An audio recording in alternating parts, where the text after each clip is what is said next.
नमस्कार। चलिए आज बात करते हैं भारतीय सेना के एक ऐसे जांबाज सैनिक की जिनकी कहानी सुनकर आप हैरान रह जाएंगे। एक ऐसे सिपाही की कहानी जिनका कर्तव्य उनकी शहादत के बाद भी जारी है।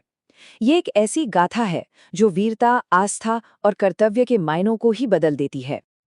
ये सवाल सुनने में शायद थोड़ा अजीब लगे, है ना? पर हमारी आज की पूरी कहानी इसी एक सवाल के इर्द-गिर्द घूमती है। एक ऐसे रहस्य की ओर जहां आकर तर्क और विश्वास के बीच की जो पतली सी लकीर है, वो धुंधली पड़ जाती है। जी हाँ, बिल्कुल सही सुना। एक ऐसा सैनिक जो 1968 में शहीद हो गया। उन्हें आज भी इतने सालों बाद भी भारतीय सेना ऑन एक्टिव ड्यूटी मानती है। तो आखिर क्या है ये अविश्वसनीय कहानी? चलिए पता लगाते हैं। अब इस पूरे लेजेंड को समझने के लिए हमें सबसे पहले उस इंसान को जानना होगा जिनके ऊपर ये कहानी बनी है। हम बात कर रहे हैं सिपाही हरभजन सिंह की, जिनका जीवन ही उनकी इस अमर गाथा की नींव बना।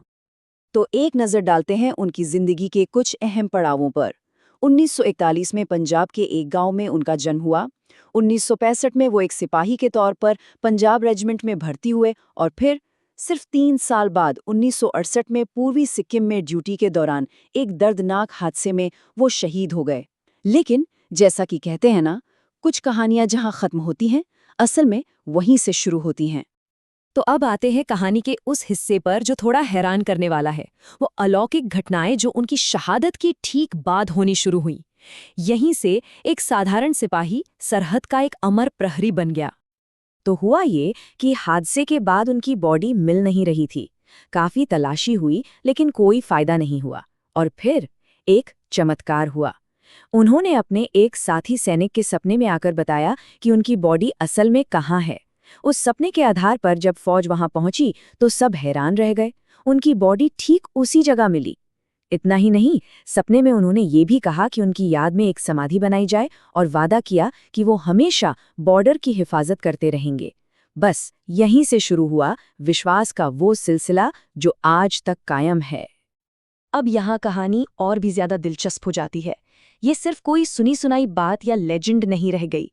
इंडियन आर्मी ने इस विश्वास को, इस आस्था को बाकायदा ऑफिशियल मान्यता दी। मतलब ये सेना के प्रोटोकॉल का हिस्सा बन गया। है ना कमाल की बात?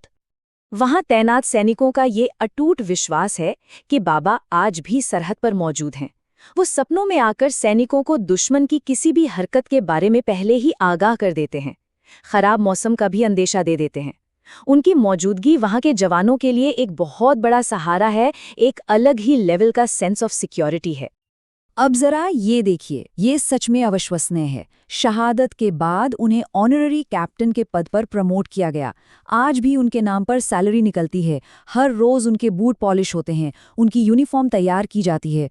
और सुनिए, हर साल उन्हें बाकायदा छुट्टी भी मिलती है। उनका सामान पूरे मिलिट्री ऑनर के साथ उनके गांव तक पहुंचाया जाता है। ये दिखाता है कि इंडियन आर्मी अपने जवानों की, अपने शहीदों की कितनी इज्जत करती है। ये सम्मान, ये श्रद्धा वाकई बेमिसाल है। और ये कहानी सिर्फ हमारी सरहद तक ही सीमित नहीं है। और ये बात शायद सबसे ज्यादा चौंकाने वाली है। लाइन ऑफ एक्चुअल कंट्रोल के दूसरी तरफ जो चीनी सेना है, वो भी बाबा हरभजन सिंह की इस लेजेंड का सम्मान करती है। जब भी दोनों देशों के बीच फ्लैग मीटिंग होती है तो उनके सम्मान में एक कुर्सी हमेशा खाली रखी जाती है।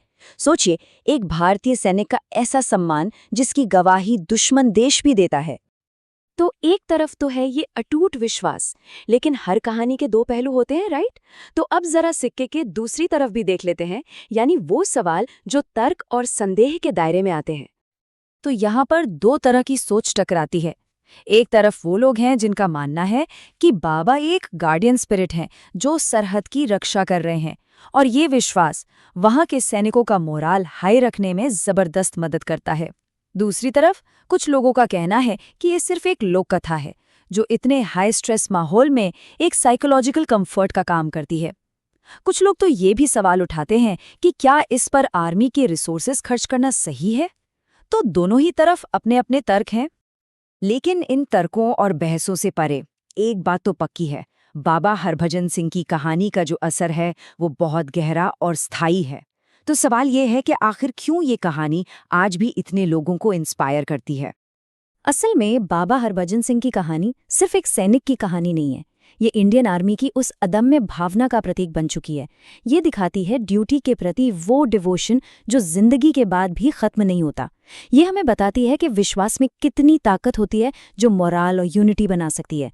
और सबसे बढ़कर ये हमारे शहीद जवानों के बलिदान के प्रति सम्मान की हमारी संस्कृति को दर्शाती है। ये कहानी हर भारतीय को हमारी आर्म्ड फोर्सेस के साहस और बलिदान पर गर्व महसूस कराती है। और आखिर में हम एक सवाल के साथ इस चर्चा को समाप्त करते हैं। लोक कथा कहाँ खत्म होती है और नेशनल सिक्योरिटी के लिए एक ताकत कहाँ से शुरू होती है? जब कोई विश्वास, कोई कहानी हमारे जवानों का मनोबल इतना बढ़ा दे कि वो सरहद पर और मजबूती से डटे रहें, तो क्या वो सिर्फ एक कहानी रह जाती है या फिर वो हमारी राष्ट्रीय सुरक्षा का ही एक हिस्सा बन जाती है? सोचिएगा जरूर।